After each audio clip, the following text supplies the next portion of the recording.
It's time to shift your perspective. God says in Romans chapter 28 verse 8, all things work together for good. And what God wants to tell you today is that there is a reason why things are going the way they are going right now in your life. Maybe you didn't go to that place because something bad was going to happen to you. Maybe you didn't get that job because God didn't destine you to be in that job. God destined you to be in a bigger place. Maybe you didn't want because God wanted you to learn something bigger. So understand that God always has a bigger reason.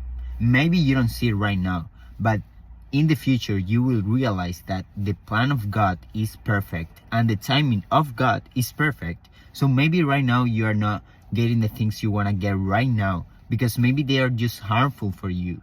Maybe that's not the timing of God.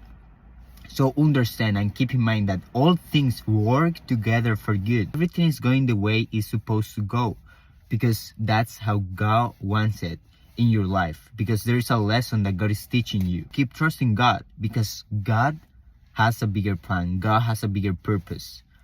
Believe in God, trust God, and understand that everything works for your own good.